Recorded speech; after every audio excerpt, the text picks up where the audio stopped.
Sports दरबार YouTube channel आपको स्वागत करुँचे। तो सांग मैंने आज आम फिजिकल एजुकेशन टाइमलाइन उपर आलोचना करवा जोटा कि आम भारत में फिजिकल एजुकेशन को लेकिन कौन कौन सब पदक्षेप नि तो आम जाचु आमर जो फिजिकल एजुकेशनटा आम विभिन्न फॉर्म देके आसी माने एनसीएंट रु वर्तमान मॉडर्न माने एरा जाए आमर जो फिजिकल एजुकेशनटा विभिन्न माने स्तर देके आसी है। तो आज आम फिजिकल एजुकेशन आमर भारत में ब्रिटिश समय जो मैंने इंग्रेज मैंने आमको शासन करते से कौन कौन सब फिजिकल एजुकेशन माने फिजिकल एजुकेशन को लेकिन आमर सब पदक्षेप नि तार डेवलपमेंट से विषय आज आम आलोचना करवा। तो चलतु डेन करके भिडियो को स्टार्ट करवा। तो सांग मैंने जाचु ब्रिटिश पीरियड केतेरु केते होता ना 1757 रु 1947 ख्रीष्टाब्द पर्यंत होता कहीं 1757 ख्रीष्टाब्द इंग्रेज मैंने आम देश को आसते एवं से काया विस्तार करते। ठीक अच्छे। तो ये आम देखा प्रथम आम जदि कह देखु 1870 मसीह आमर इंडियन एजुकेशन सिस्टम स्टार्ट होता। ठीक अच्छे। केबे ना 1870 मसीह आमर इंडिया रे एजुकेशन सिस्टम स्टार्ट होता।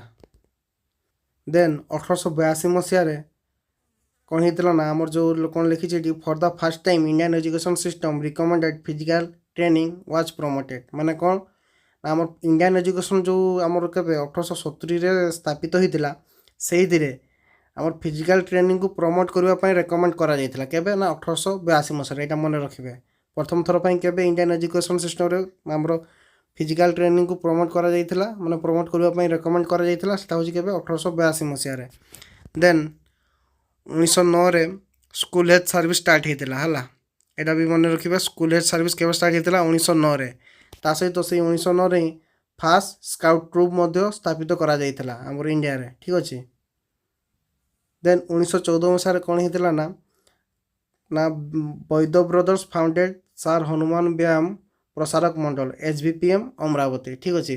मैंने अमरावती ठारे HVPM स्थापित केबे होता ना 1914 मसीह। ठीक अच्छे। तो सांग मैंने यहाँ मन रखिए 1914 मसीह कौन वैद्य ब्रदर्स द्वारा HVPM स्थापित होता जोटा कि आमर महाराष्ट्र अमरावती अवस्थित यहाँ है। ठीक अच्छे।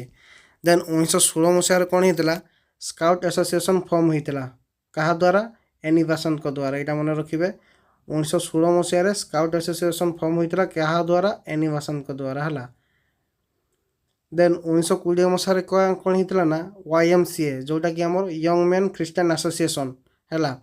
ये कॉलेजटा आमर इंडिया स्थापित होता कौटी मद्रास चेन्नई रे किए स्थापित करते ना HC बॉक्स स्थापित करते। यहाँ भेरी इंपोर्टाट क्वेश्चन यहाँ मन रखिए 1920 कौन स्थापित होता आमर इंडिया रे YMCA जोटा कि आमर मद्रास चेन्नई रे अवस्थित एवं क्या द्वारा होता आमर HC बॉक्स द्वारा होता एवं ये HC बॉक्स को ही मन रखिए आमर इंडियन माने भारत में HC बॉक्स को ही फिजिकल एजुकेशन रो फादर बोली कह जाए है। फिजिकल एजुकेशन फादर जब कहीं पचारे इंडिया तेज यही HC बॉक्स है HC बॉक्स को कह जाए। ठीक अच्छे। तो कौन है ना 1920 YMCA स्थापित होता कौटी आमर मद्रास चेन्नई रे क्या द्वारा ना HC बॉक्स द्वारा। देन 1920 कौन होता ना central advisory board of education CABE स्थापित होता। ठीक अच्छे बा फॉर्म होता। देन से 1920 मसीह कौन होता इंडियन रेड क्रॉस सोसाइटी स्थापित होता। तो सांग मैंने जहाँ जहाँ सब कौन वीडियो को आम नोट करके रखु ये आमर आमर एग्जाम आसी थाए है। तो 1920 कौन है ना YMCA स्थापित है क्या स्थापित करते HC बॉक्स स्थापित करते। देन 1900 देन कौन होता central advisory board of education CABE स्थापित होता। Then Indian Red Cross society स्थापित होता। ठीक अच्छे सांग मैंने मन रखिए सब। देन देखो 1922 मसीह कौन जूनियर रेड क्रॉस JCR स्थापित करा आमर इंडिया रे। देन 1924 मसीह कौन है ना HVPM started A 5-week summer course for young man and women in indigenous activity जो आमर HVPM केवल स्थापित होता कही ना 1914 मसीह स्थापित होता किए स्थापित करते आम वैद्य ब्रदर स्थापित करते कौटी होता महाराष्ट्र अमरावती होता। तो से HVPM कौन करला ना 5-week समर कोर्स स्टार्ट करला कौन मान यंग मैन और वोमेन मान कौन ये इंडिजिनियस एक्टिविटी शिखाई से 5-week रो समर कोर्स आरंभ करथिला केबे ना 1924 मसीह यहाँ मन रखिए। ठीक अच्छे। देन 1925 कौन होता ना इंटर यूनिवर्सिटी बोर्ड है ଆସୋସିଏସନ୍ ଅଫ୍ ଇଣ୍ଡିଆନ୍ ୟୁନିଭର୍ସିଟି ହେଲା, ଯେଉଁଟାକି ଇଣ୍ଟର ୟୁନିଭର୍ସିଟି ବୋର୍ଡ଼ ସ୍ଥାପିତ ହୋଇଥିଲା, ଯେଉଁଟାକି ଆମର ଇଣ୍ଡିଆନ୍ ୟୁନିଭର୍ସିଟିର ଆସୋସିଏସନ୍ ଅଣ୍ଡରରେ ଯାଇଥାଏ। ତାର କାମ କ'ଣ ଥାଏ? ସେ ହେଉଛି ସ୍ପୋର୍ଟସ୍, ଆମର ଯେଉଁ ୟୁନିଭର୍ସିଟିରେ ସ୍ପୋର୍ଟସ୍ ଆକ୍ଟିଭିଟିକୁ ପ୍ରମୋଟ୍ କରିବା ପାଇଁ କରାଯାଇଥିଲା। ଠିକ୍ ଅଛି, basically promote sports university activities. ଠିକ୍ ଅଛି, ମାନେ ଯେଉଁ ଇଣ୍ଟର ୟୁନିଭର୍ସିଟି ବୋର୍ଡ଼ଟା ଆମର ସ୍ପୋର୍ଟସ୍, ଆମର ୟୁନିଭର୍ସିଟିରେ ସ୍ପୋର୍ଟର ଆକ୍ଟିଭିଟିକୁ ପ୍ରମୋଟ୍ କରିବା ପାଇଁ ହିଁ ସ୍ଥାପିତ କରାଯାଇଥିଲା। କେବେ ହେଇଥିଲା ନା 1925ରେ। ଦେନ୍ ଦେଖନ୍ତୁ 1926ରେ କ'ଣ ହେଇଥିଲା? 1926 ହେଇଥିଲା yoga was made essential for all ହେଲା, ୟୋଗାକୁ ମାନେ ସମସ୍ତଙ୍କ ପାଇଁ ଏସେନ୍ସିଆଲ୍ କରାଯାଇଥିଲା। କେବେ ନା 1926ରେ, ଏଇଟା ବି ମନେ ରଖିବେ, yoga was made essential for all.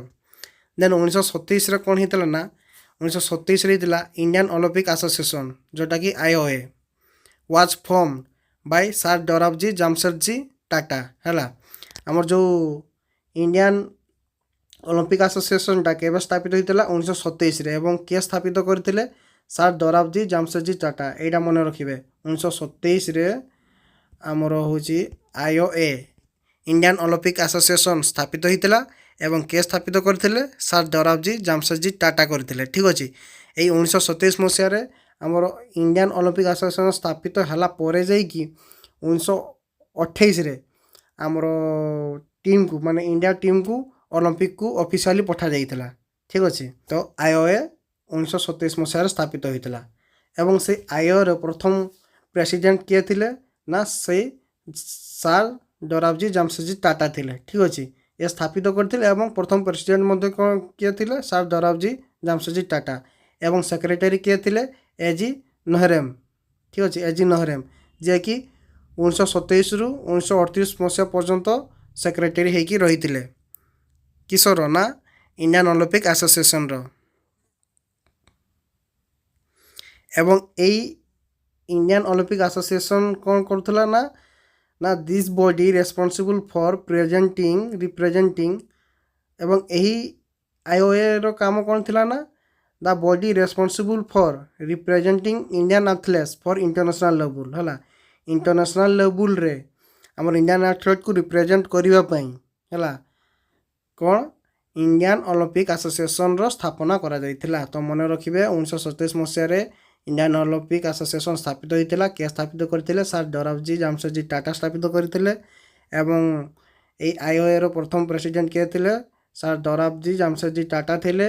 ଏବଂ ସେକ୍ରେଟାରୀ ଥିଲେ ଏଜି ନହେରେମ୍, ଯିଏକି 1927ରୁ 38 ମସିହାରେ ପର୍ଯ୍ୟନ୍ତ ସେକ୍ରେଟାରୀ ହେଇକି ରହିଥିଲେ।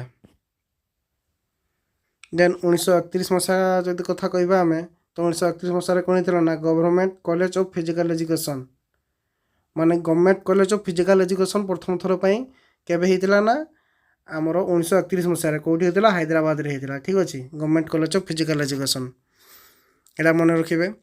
ଦେନ୍ 1932 ମସିହାରେ କ'ଣ ହେଇଥିଲା? First teacher training college was establish in Chennai. ଟିଚର୍ମାନଙ୍କୁ ଟ୍ରେନିଂ ଦେବା ପାଇଁ ପ୍ରଥମ କଲେଜ ଏଷ୍ଟାବ୍ଲିଶ୍ କେବେ ହେଇଥିଲା ନା 1932 ମସିହାରେ। ବୁଝିଲା ସାଙ୍ଗମାନେ, ମାନେ ଟିଚର୍ମାନଙ୍କୁ ଆମ ଟ୍ରେନିଂ ଦେବା ପାଇଁ ଯେଉଁ କଲେଜ ସବୁ ସ୍ଥାପନା ହେଇଥିଲା, ସେଇଟା ପ୍ରଥମ ଥର ପାଇଁ କେବେ ହେଇଥିଲା? 1932 ମସିହାରେ। ଏବଂ ଚେନ୍ନାଇଠାରେ ହେଇଥିଲା ଫାର୍ଷ୍ଟ ଟିଚର୍ ଟ୍ରେନିଂ କଲେଜ ହେଲା। ଟିଚର୍ମାନଙ୍କୁ ଟ୍ରେନିଂ ଦେବା ପାଇଁ ଯେଉଁ କଲେଜ ସ୍ଥାପିତ ହେଇଥିଲା, ସେଇଟା କେବେ? 1932 ମସିହା ଚେନ୍ନାଇରେ ହେଇଥିଲା।